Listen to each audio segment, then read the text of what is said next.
So hello, everyone. Good evening and welcome to York Public Library's conversation with Dr. Hannah Marcus, who's an assistant professor of history of science at Harvard University. Before Hannah found herself teaching at Harvard, before her doctorate at Stanford, before her undergraduate degree from Penn, Hannah attended Greeley High School in Cumberland, Maine, a couple years behind me. So needless to say, when the program committee started sending around her article this summer, I was so pleased to say I knew her when. I wasn't surprised, but I was pleased. She's always been a very brilliant mind, and I'm so glad to welcome her to join us at the library. So I will let her take it away. Wonderful, thank you. And I see Audrey Northway, Mrs. Northway there without video, but hello. One of my lingering regrets from Greeley was that I didn't get my act together to take AP US History with you, but, but things have turned out all right anyway. I've done a lot of reading. I want to start this conversation with a land acknowledgement. I know that we're zooming in from many places today, but I suspect that most of you are in Maine. On the ancestral lands of the Wabanaki Confederacy, which is today represented by the tribes of the Penobscot, Passamaquoddy, Maliseet, and Micmac peoples. I'm currently in Arlington, Massachusetts, which is part of the ancestral homeland of the Massachusetts people for whom the state was named. I'm a historian. I think it's just vitally important that we are aware of the past in order to engage thoughtfully with our present and in order to plan for a better future.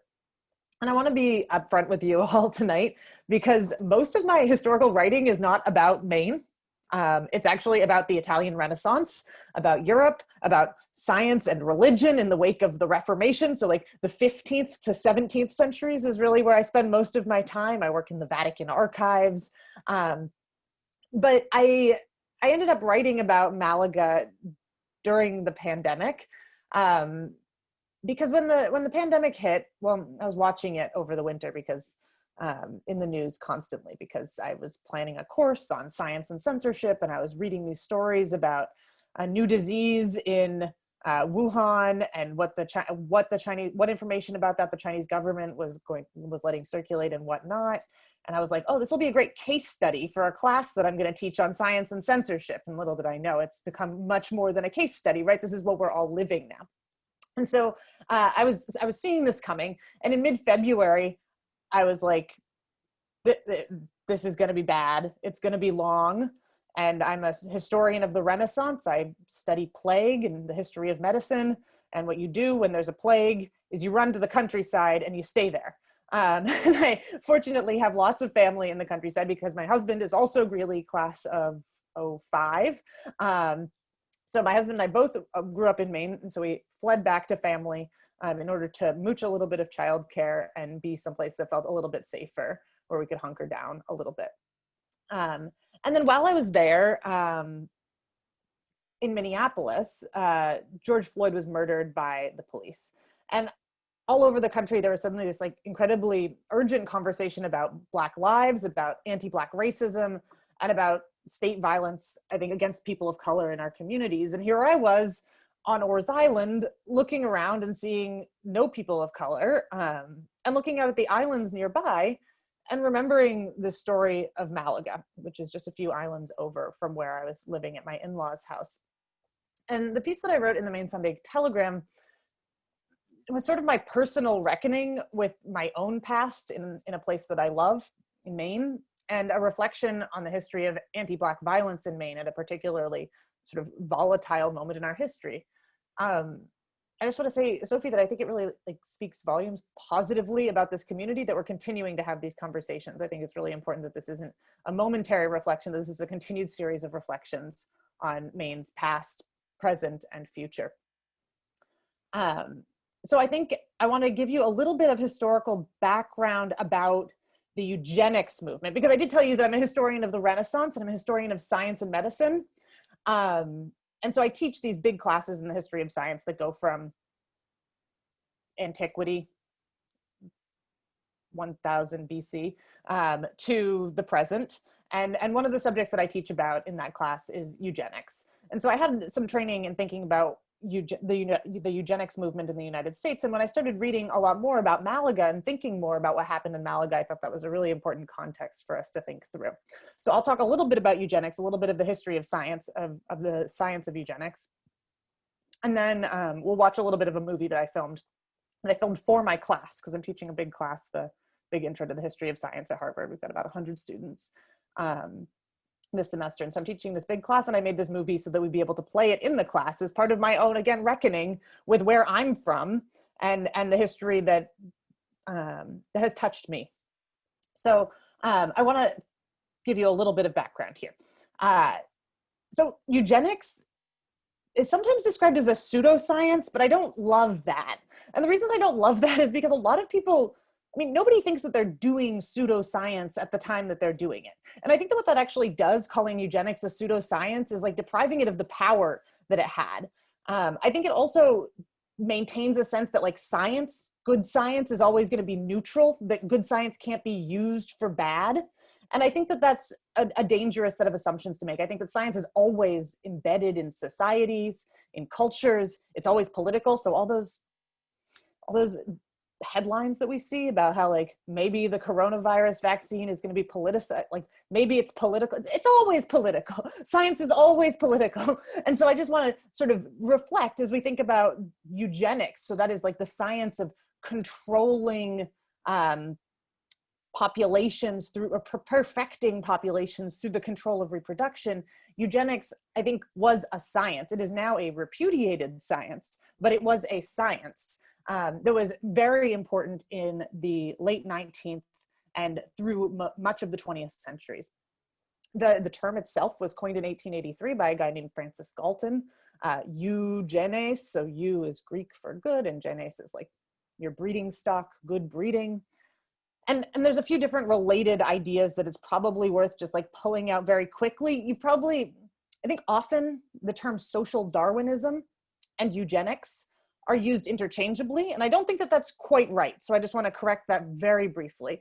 Social Darwinism would say that we get a better society if we let natural forces operate so that the fit succeed, right? The strongest succeed and the weakest die off. So then the rich are rich because they're fit and best suited to the struggle of life, and the poor and sick are poor and sick because they're the weakest. No need to have a social safety net. Embrace totally laissez-faire approach to economics and policy, and let nature run its course. That would be like the extreme social Darwinist version, based on, of course, natural selection, that we're evolving based on pressures in our environment. And eugenics is sort of similar in spirit, but it's also different. Eugenics would say that it might be fine sort of in principle to let nature take its course, to let us just develop based on whatever's going on in the world around us, that we will evolve over time in relationship to our environment. But the fact of the matter is, as eugenics, we aren't living in a state of nature, right? Modern society fundamentally has interfered with normal evolutionary processes in human populations, right? And as a result, eugenics says the wrong types of people are getting to flourish, even though they shouldn't naturally be allowed to do so. So in order to fix that, in order to fix a population, you need to intervene somehow in order to be able to improve essentially the breeding stock of society. And these ideas, to be clear, like these ideas are not new, right? Like Plato in his Republic argues in favor of the ruler determining who gets to reproduce, who's reproducing with whom in order to have your best society. There's like a huge sort of eugenic strain in utopian thought in these perfect world simulations all the time. So there's a long history to these ideas, but they become sort of newly scientific in the late 19th century. And that timing is important for how we think about what happened at Malaga. And I want to point out just a couple other sort of like tidbits for you. In order to understand populations, there's a few different things being done to understand populations. One is that this becomes a story of big data. We're living in a moment of big data. 1880s, 1890s, early 1900s, this is like a new big data moment for understanding populations. And one of the ways that they're understanding populations is actually through statistics. So many of the statistics measures that you know about, like the chi-squared test, right? The idea of a standard deviation, these are all taught in sort of a basic, in our high school math classes. These statistics rules are all developed as a result of sort of engaging population studies that engage with eugenics data. Additionally, eugenics, so if eugenics is interested in like the controlled breeding of a population, the perfecting of a population through controlling reproduction, they're very interested in trying to figure out what traits are heritable. That is like what you can pass on to someone else. And I want to point out that like science in the past was not the same as science now. And science in the 19th century thinks that you can pass on a lot of things that we don't think that you can pass on now. So, I mean, heritable traits that you can pass on through reproduction. People in the late 19th century think that's hair color, eye color, skin color. Okay, we're on board with that. They think it's less, like more unusual conditions like hemophilia. Okay. They also think that things that we don't consider to be heritable were heritable. So they thought that you could pass on tuberculosis, that you could pass on constipation, that you could pass on personality traits like cowardice, curiosity, cheerfulness, pauperism, thalassophilia, which means love of the sea. People in Maine might have a lot of it. You can pass it on. We don't think any of that is true now, but people thought that that was true at the time. And so how are they going to perfect this population? How are they going to encourage people to create a better society in the United States? Well, they want to do so through state control of reproduction. And this breaks down in two different ways. One is called positive eugenics, and the other is called negative eugenics. Positive eugenics is like encouraging people to learn more about traits and how they're passed on so that they choose good partners and have good, beautiful babies. So better baby contests, fitter family contests, these things were happening regularly at state fairs. I did a quick search on the Maine Memory Network, and here I've got, this is from the 1930s, so no promises that it's actually eugenics related, but here's an image from Maine of a popular baby contest. So people are submitting their beautiful babies in there for a little bit of Maine history. But then also, if we want to talk about heritability, I've got another image for you. This is a record, excuse me. Here's a record from Pineland for the Maine School for the Feeble-Minded, the heredity chart. So this is the family stock, the working out of the past of a woman who was sterilized by the state of Maine. You can see the legend shows traits that they thought were heritable. So insanity, being a moron, being feeble-minded, being an alcoholic, being neurotic, being a sex pervert, right? These are a set of traits that they think that they're tracking and that they're going to improve society by forcibly sterilizing. And so this then becomes negative eugenics, right? Negative eugenics is removing people from the reproductive pool. One of the ways that people are removed from the reproductive pool is through sterilization, both coerced and forced sterilization. And the first sort of compulsory sterilization law was passed in 1907 in Indiana, which I think is the year that the Lanes arrive at Malaga Island to set up this school. Again, it calls for the forced sterilization of criminals, of idiots, of rapists, of imbeciles. These are their words, not mine. Connecticut was soon to follow over the course of the next sort of 40 years. Most of the states in the United States have forced sterilization laws, compulsory sterilization laws, including Maine. And these are upheld in court, including the Supreme Court, and on the books in the United States until the 1970s. The story about these forced sterilization laws, of course, and about eugenics in general tends to be seen as like a climax at World War II and the genocidal regimes of the Nazis. So that might be like taking eugenics even a step further into genocide, right? That you're not just removing individuals, but you're removing huge classes of people, whole groups of people, with the atrocities committed against the Jews, but begun also in a series of forced sterilizations against the Romani people, against mentally disabled people. And people like to tell the story then that like after the people in the US saw what was happening what had happened in Nazi Germany, the Germans were modeling their eugenics programs on the eugenics programs in the United States, in particular in California. Americans then have tended to say like, oh, at that point, we didn't do eugenics anymore. After World War II, eugenics was done. And that's just not true. So I think that that's another thing that we need to acknowledge, is that eugenics became something of a nasty word after the 1940s, but it doesn't disappear at all. And in fact, as I mentioned in the article about Malaga, these forced sterilization laws are on the books into the 1970s. And in the 1970s, something like 100 to 150,000 women a year were being forcibly sterilized in the United States, or coerced into sterilization through the withholding of, for example, welfare checks if they didn't consent to the procedure.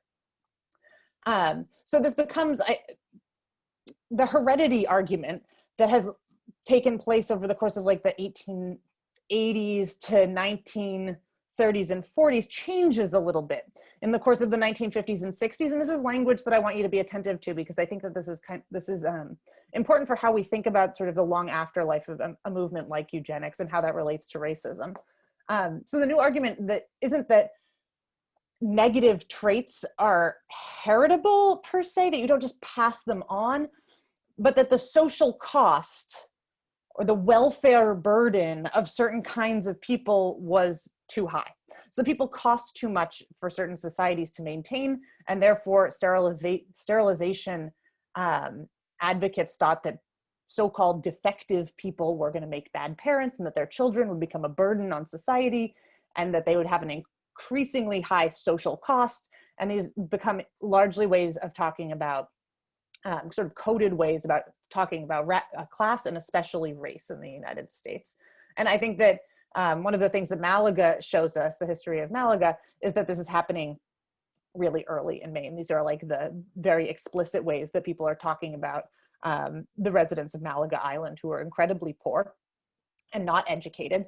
And much of the dispute about the land there, about who was going to take responsibility for the residents on Malaga, was who was going to pay to take care of them. And people decided that they were too much of a cost. Okay, I want to stop there on eugenics for a second, and I want to move us to Malaga and show you a little bit of a movie that I made, that my husband helped me make this summer. Hold it. Share my screen. I feel like it's like a Zoom mystery. I'm gonna turn up my volume and hopefully that'll be okay. Can Sophie, you'll give me a thumbs up and let me know if you can hear? I'm gonna jump around a little bit because this is about 20 minutes and I don't wanna make you watch for 20 minutes, but I'll have you watch a little bit and then I'll jump ahead a little bit and have you watch again.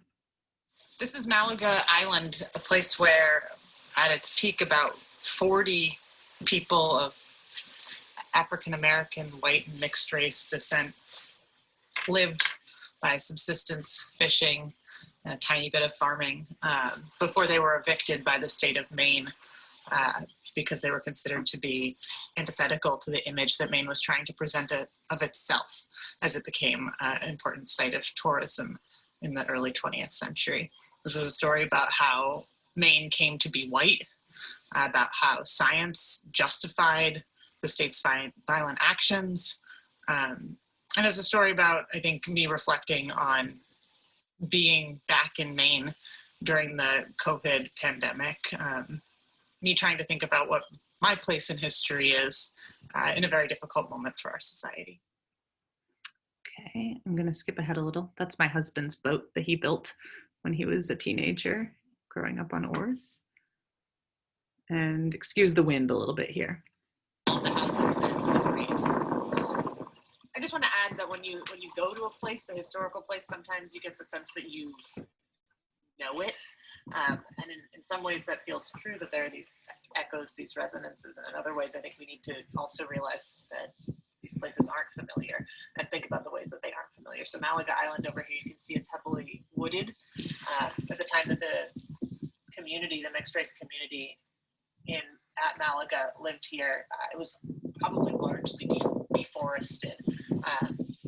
Wood was in high demand. This is Bear Island again behind me. Wood was in high demand, and people would have used it for burning to keep themselves warm. They would have used it to build houses, to build boats.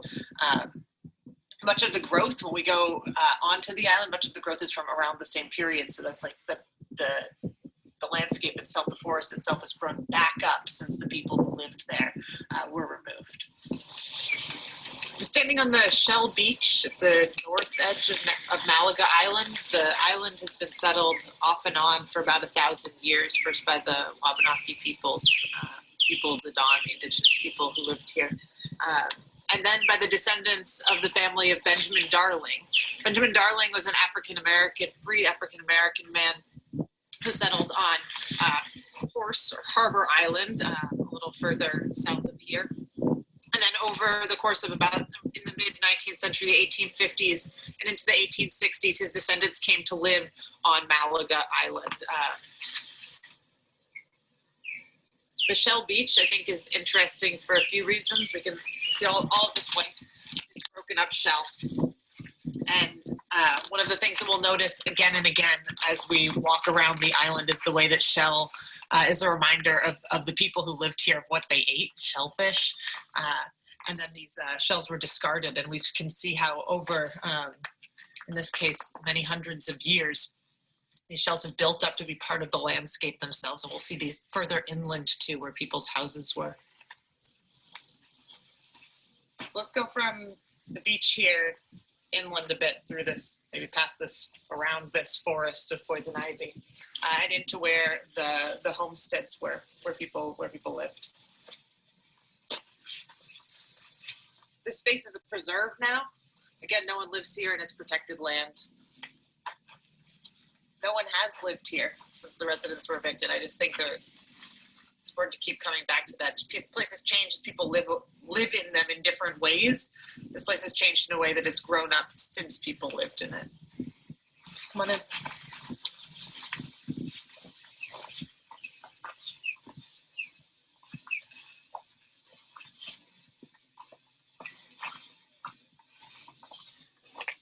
Malaga Island's about 42 acres. There's now a trail that goes around the outside if you ever come to visit. There's some wonderful signage that people have put up since.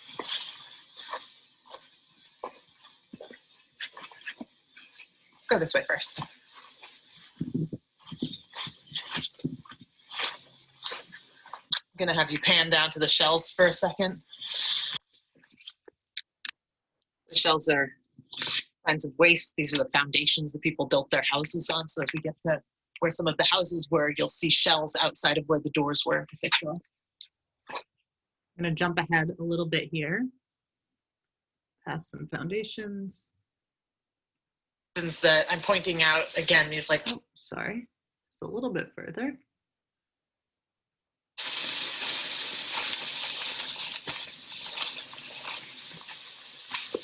The mosquitoes get a little nasty in here, a little gnarly at a certain point, so.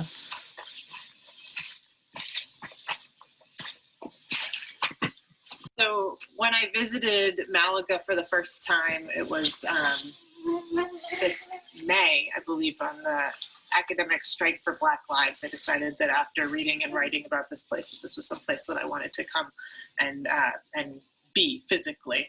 I'm glad to be able to bring you back here today. But at that time, maybe early June, this lilac was in bloom.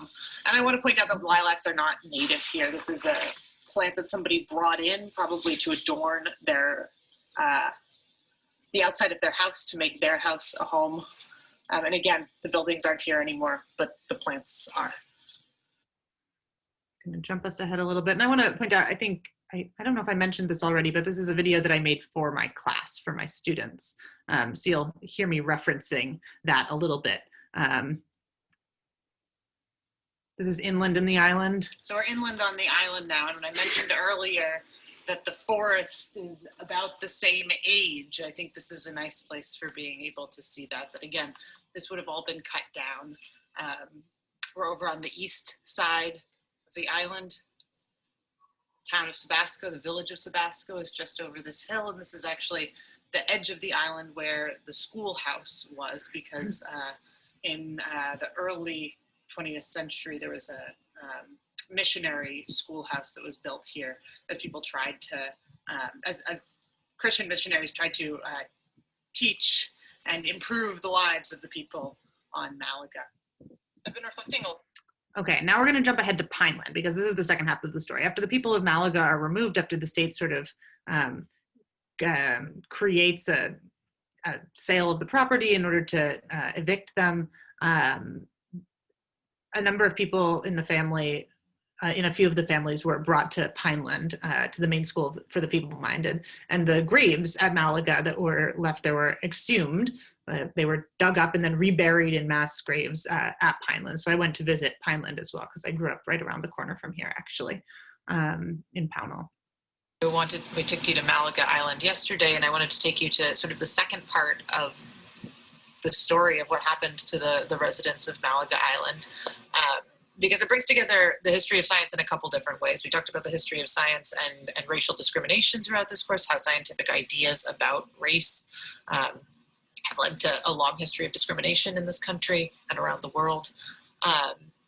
But these also came at the turn of the 20th century to be sort of bolstered by ideas about eugenics. And that's a lecture that you've listened to Professor Wilson give about the history of eugenics as well. And so I wanted to bring you to this site because the history of Malaga Island draws on both of those things, both that of racialized, race-based discrimination and also the history of eugenics. Here we're on the campus of what is now Pineland Farms, and what used to be the Maine School for the Feeble-Minded. So we're gonna look around a little bit. Many of these buildings, they look very nice now. They are significantly cleaned up from when I was a child growing up here. I grew up about a mile away. The Maine State School for the Feeble-Minded was founded by the Maine State Legislature in 1907. So that's the year that the Lanes, the family of missionaries, arrived on Malaga Island and set up a school. Right, so 1907, Maine School for the Feeble-Minded, the beginning of forced sterilization laws in the United States in Indiana, and the Lanes arrive on Malaga Island to set up this school to convert and improve people, the people living there. So I want to bring together that a number of these issues are related. Try to teach the children of Malaga, to bring them out of their state of poverty and ignorance and lack of Christianity, right? These are a lot of claims that were leveled against the people who lived there. And the state recommendation at the time was that a number of the people who lived on Malaga should actually be brought here and institutionalized at the Maine State School for the Feeble-Minded, which again is founded in 1907. So that's this moment when people are discussing what to do with the residents of Malaga and if they're redeemable as human beings or not, or if they need to be institutionalized. This institution wasn't closed until 1996. So when I was a child growing up here, there were still people living here. There were atrocities and abuses. It is a beautiful place now. It's near and dear to my heart. I was married in that building a few years ago. I mean, I think that one of the things that I've been reflecting a lot on is, and as you've heard me say a few times, is how places change and how we relate to them and how our ideas about them change the more we learn. So this is a history of eugenics. And one of the things I want to draw out here is that when the people of Malaga, the families living on Malaga Island, were evicted in 1911, they were all gone by 1912. The whole homesteads were completely cleared by 1912. A family, the Marks family, a number of members of the Marks family were brought here and institutionalized at the Maine School for the Feeble-Minded. And then the graves on the island of Malaga were exhumed and reburied, and I think 17 bodies were buried in 5 mass graves in the cemetery over on the other side of the property that we're going to go visit next. And this just links up these ideas about race, about poverty, about disability, and how science went into deciding the fates of people based on the lives they were living and perceptions that society had of them at the time. So here at the edge of the Pineland Farms, what was the edge of the farm at the time, the farm that sustained the institution. And this is the patient cemetery, which recently includes a monument to the people from Malaga Island who were displaced, a number of whom, especially in the Marks family, who died here, and then the bodies that were exhumed from Malaga Island and brought here and buried in the cemetery. So I just want to take you through and past a couple of these sites. This is Etta Marks.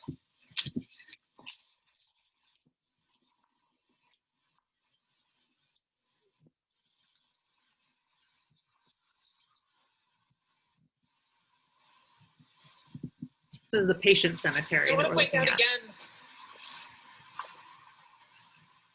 I want to point out again that things have changed. When I was a child growing up here, these kinds of memorials did not exist. We're beginning to see some of this history now in ways that we didn't. We have here some of the mass graves. 5 children of H. Griffin, Calvin and Laura Tripp, 3 Easton children. You can see the date that they were reburied, which is November 1912. So this is after everyone has been forcibly removed from the island.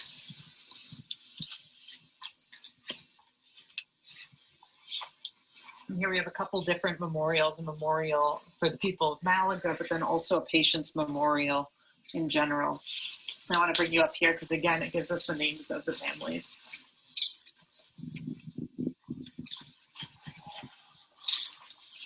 These are the residents of Malaga Island who died at the Maine School for the Feeble-Minded here in Gloucester. Jake Marks, James Marks, Annie Parker, William Gomez, Lizzie Marks, Etta Marks, and William Marks. And then the rest of the people who were removed from Malaga Island in November 1912. I've been reflecting a lot during COVID as I moved back in with family in the place that I grew up, reflecting a lot on local history and the present moment and how these things fit together. For me, part of that was revisiting material that I teach about in HS 100 from a very personal perspective of the places that I grew up, and the places that shaped me. This is a difficult thing to do. I think that one of the things that I keep coming up against is thinking intellectually about things that have very deep sort of emotional resonances for me. And I think this is one of the struggles that we face as historians, and one of the things that we hope to support you in as you think about the history of science over the course of this semester and in this course. I'd like to think that being a historian of science, isn't just a class that you take, but that can maybe change the way that you see the world and see your place in it, how you interact with the past and how you make things better in the present. This is No, we don't need to watch it again. Thank you for your patience. I'm going to plug my headphones back in. And then I'm happy to have sort of an informal conversation for the rest of this time. If there's anything I can clarify or speak more to, if there are things that you've been thinking about during this time of COVID, during this time of renewed racial reckoning in this country, those are conversations I think we should be having. And I'd be delighted to be part of it. So thank you again, Sophie, for inviting me. I'm really touched, and thank you to all of you for coming out tonight. Thank you very much. And everybody, please feel free to unmute yourself and ask away.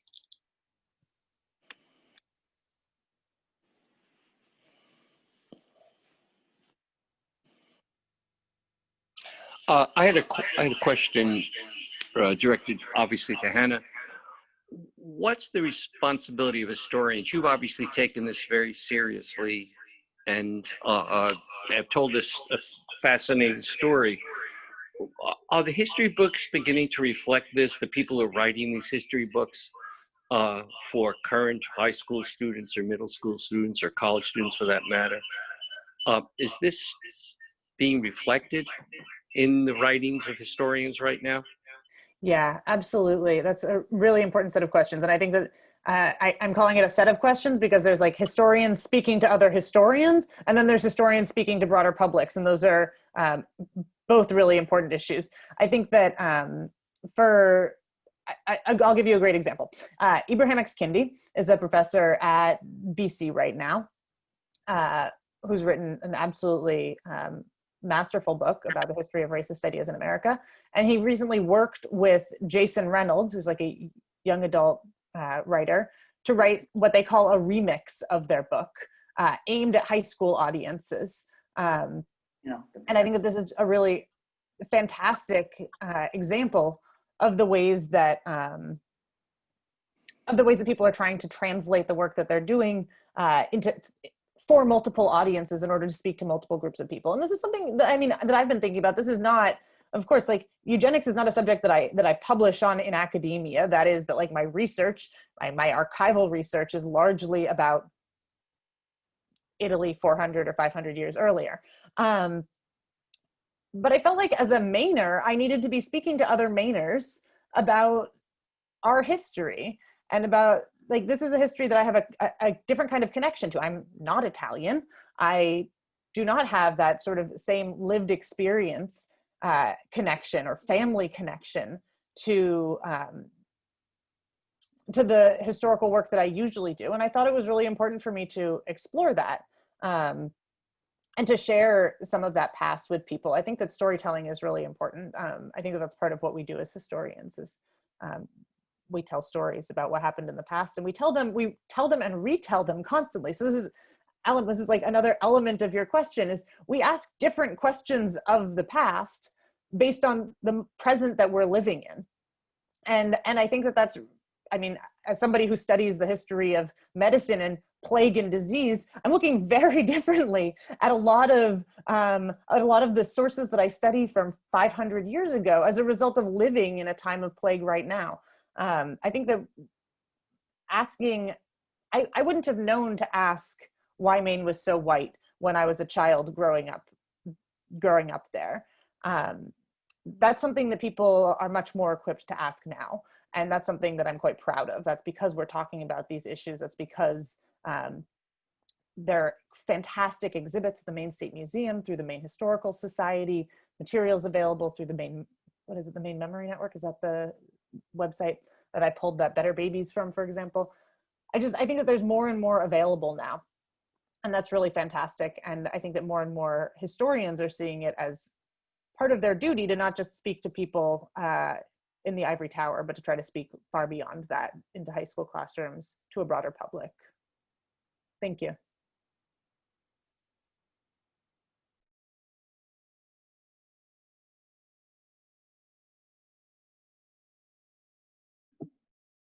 Hi, Hannah. It's Marcia here.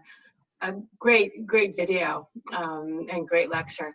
I had a quick question. Have you seen the intersection of class with race on any of these issues? And I don't know, if you can speak to it in Maine, but on the other issues, because that seemed to be part of the eugenics movement at one point.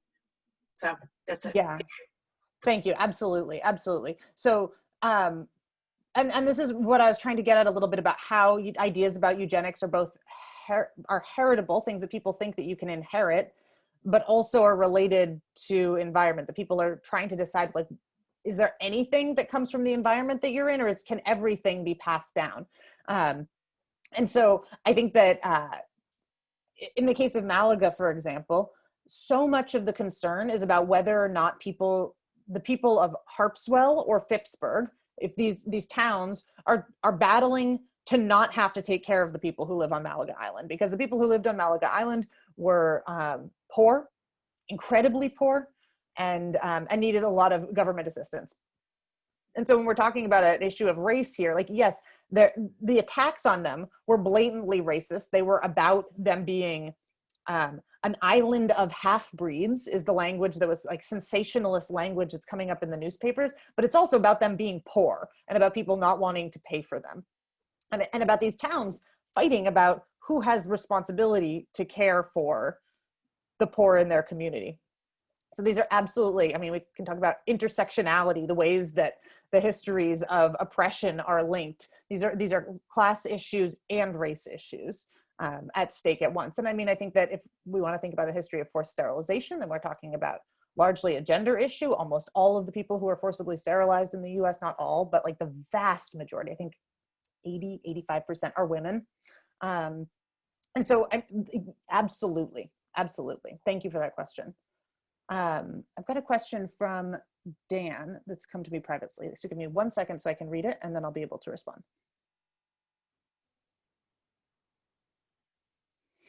Okay, so Dan's asking what, a little bit about the lives and lifestyle of the families who are displaced from Malaga Island. So, I mean, they were sort of subsistence living. They were doing a small bit of trade with the mainland. But but part of what made them vulnerable to state dispossession is that they'd been squatting there. And that's not that they were like the only people squatting on islands around Maine. This was just being done in the over the course of the 19th century. But the state, as there's an uproar around the year beginning around the year 1900, 1910, there's an uproar about these poor people on this island nearby that none of the neighboring communities want to take care of. That the language becomes very racialized. It's about what they look like and what they're doing. And then they might not have legal claim to the land. So the state engages in like a titular swap, like they buy out the person who is there in order to forcibly evict the people who lived on Malaga, and then they sell the property to someone else. So it's this moment, this sort of like legal transaction that allows them to do that. Is there a causal relationship between race and, so does racism prevent them from finding paying jobs? You know, I don't know. I don't think so. Some of them had paying jobs. I think that they were just really poor. And I think that there were a lot of people on some of these island communities who were incredibly poor. So sorry, go ahead. No. Oh, I'm sorry. I didn't realize. I didn't mean to interrupt you. I'm sorry. No problem. No problem.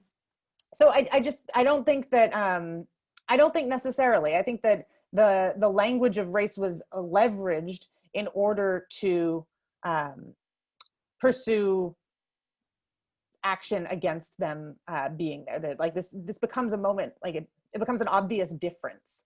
But I think that they were integrated into the community. I mean, one of the women was like a washerwoman who did laundry. Another man was a fiddler who would go over to Cundy's Harbor, who would go over to Phippsburg and play at dances. I mean, these were people who were part of the community, but they were people who were part of the community that the rest of the community didn't necessarily value, or certainly not enough to want to take care of them through social services of any kind. I hope that helps, Dan. I have two questions that are unrelated, but the first is, what percentage of residents of the island were actually moved over to Pineland? Was it? There were about 40 there, and what is it, like 8 that end up at Pineland, I think? Okay. So, right? I'll have to double check the figures. Do we know if there was any sort of clinical criteria that was they were considered applied? Was it just totally a misunderstanding of or mislabeling of their condition? Yeah. So they were considered to be unteachable. So there was this school that had been set up, and missionary education is an important part of this. So there's a school that had been set up on the island, and they'd received some sort of like some haphazard teaching, but they weren't considered to have progressed enough to be able to demonstrate that they weren't feeble-minded. So they were considered to be disabled, handicapped, because they weren't able to learn at the rate that they were expected to be able to based on inconsistent teaching. So it's educational criteria that gets that goes into that decision making. Okay, so it's about 1/5 the population actually wound up at Pineland then, something like that. Okay, that's good. And I'm very curious about. Plus, sorry, Peter, I just want to add, plus symbolically, the graves of people who'd lived there. Yes. And I think that like says so much, right? Yeah, very true. Yeah. I think it's really great that a monument was erected there. And I read an article by David Ajaye. I'm probably murdering his last name. He was an architect who was lead architect on the African American Museum of Culture in Washington, D.C. But he talks about the importance of making monuments so that there is this living reminder, not living, but this physical reminder to people about things that happen, and that history isn't forgotten, and important part of societal learning. So do you know how that monument came to be? There were a number of efforts around the 100th anniversary of the eviction, if I'm not mistaken, led by, among others, scholars at the University of Southern Maine, archaeologists, the University of Southern Maine historians at the Maine State Museum. So there have been a number of sort of important efforts. I think, didn't Baldacci come for a big ceremony at that point? So there was some sort of like a fair bit of public recognition happening around then. And I think, frankly, there's been a lot of conversation about it since this spring and summer. The Bowdoin Alumni Magazine this month features an article by an alumna who was grappling with issues about race and identity, her own race and identity, and then went to Malaga and studied Malaga and was reflecting on that experience. So I think that this is a real like touchstone issue in Maine. We've got an update. 2010. Thank you. Thank you so much, Caitlin. Sure. May I ask a question? Please. We missed the beginning of your presentation, and so I wasn't sure if you told us something about the history of the people who were on the island. How long had they been residing there, and where did they come from? Did they come as a group, as a community? Did you give facts like that earlier? If you did, please don't feel you need to repeat them. No. I think I didn't, and in part because I'd come with the assumption that, Sophie, do you mind putting the link to the Maine Sunday Telegram article in the chat box? Thank you so much. That's got a few of the facts in there as well, but these are the descendants of Benjamin Darling, who lived on, who purchased Horse Island, and then his relatives sort of migrated an island up, and those are his descendants. I see, and he was? A freed African-American man. Okay, thank you. Yeah, thank you. Thanks, Sophie.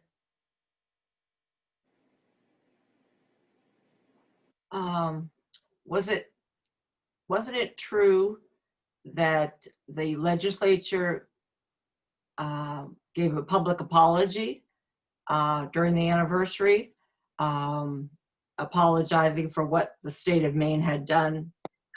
Legislative move, I believe, forcing the citizens to be removed from the island. Yeah, absolutely. And there's been a reckoning, which is fantastic and important and essential. And I guess part of my reflection is that, like, I've been away from Maine for all of that. So it's interesting for me to come back to a state that's discovered a big part of its own history and has been engaging with that much more. So when I went to, I was looking out at the ocean and thinking about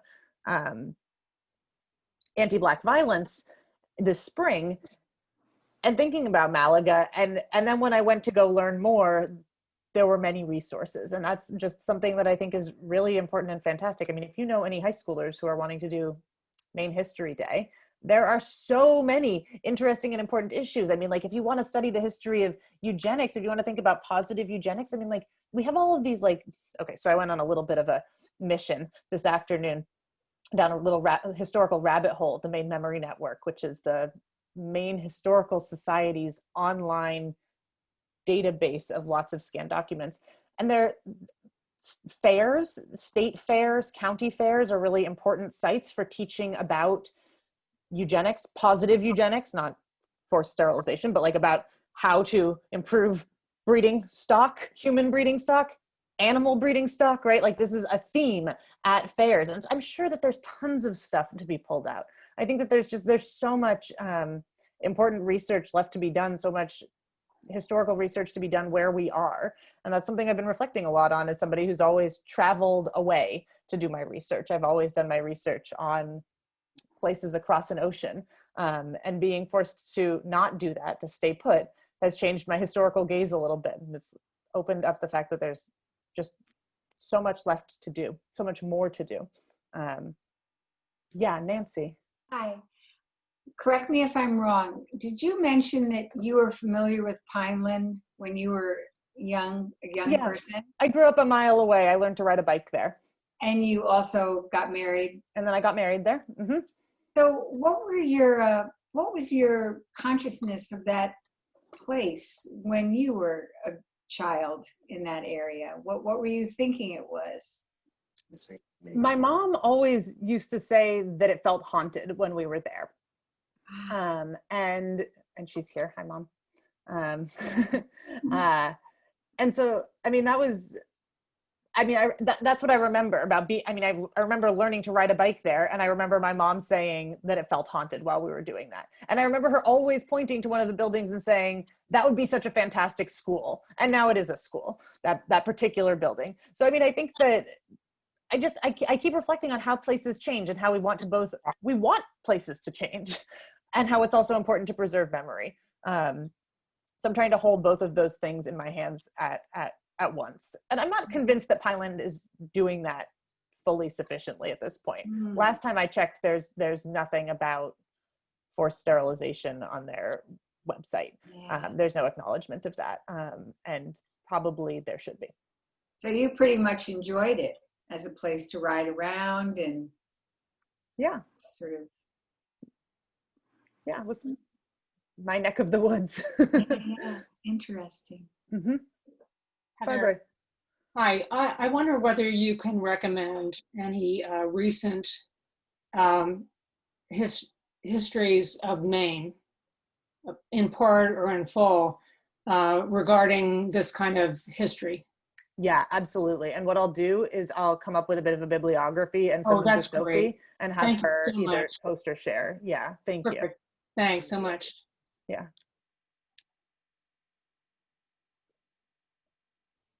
Hi. I just wanted to ask if there are any living descendants that you're aware of. Yeah, there are. And willing descendants who are willing to talk about being being descendants is a really heated issue. I mean, I don't know how many of you are like from mid-coast Maine, but the term Malagite is the equivalent of the N-word in those communities up and down the coast. And I mean, like, I talk to people I spend a lot of time talking to folks that I met out on the street at a distance as I went for walks around the island during the 5 months that I was living back up there. And they remembered how when you did badly on a test, somebody would tease you that it was because you were from Malaga. But like, oh, those people there that live in that house, like they're descended from Malaga. So I like, yes, but there's still a huge amount of stigma attached to that. And I think maybe that's something that we should continue to reckon with. That's interesting. So it's still too soon to have disappeared. Yeah, it certainly hasn't disappeared. Although the last living relative of the island died maybe like 10 years ago or something like that. Or the last person who'd lived on Malaga died at like age 96, not that long ago. And I believe she spent time at Pineland as well, if I'm not mistaken, but I would have to double check my facts. Thank you. Yeah. Hannah? Yeah. This question is a little bit different from some of the others, but I know that nationally, academic institutions were very much involved in the eugenics movement. It wasn't just political and economic, they provided the underpinning. And I wondered if in Maine there were any of the colleges or universities had proponents of eugenics that somehow supported the decision by the state to remove the people. Yeah, I don't know about supporting that, the decision by the state in particular, but you're absolutely right that higher education, and I mean, like, this is part of why I think it's so wrong to call eugenics a pseudoscience. Like, eugenics is being taught at every major university around the country, like something like 400 universities around the country are teaching classes in eugenics. I'm sure the University of Maine was one of them. I'm sure Bowdoin College was one of them. Somebody will have to go check. But like, that just makes perfect sense to me. Certainly Harvard was. There were lots of eugenicists at Harvard. There was also, if I'm not mistaken, a recent like move to rename a building at the University of Southern Maine that was named after a eugenicist. So there's been some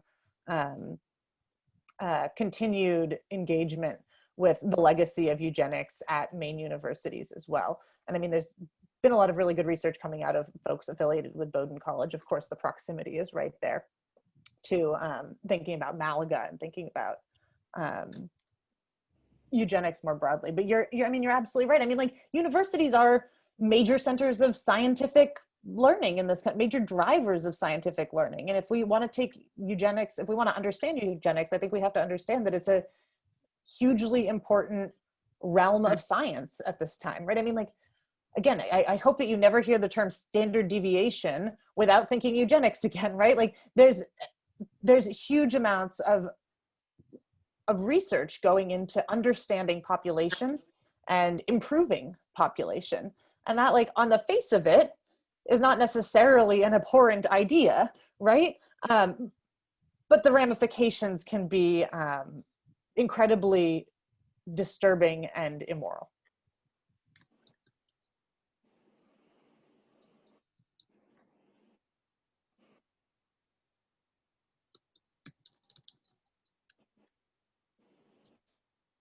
Anybody want the last word?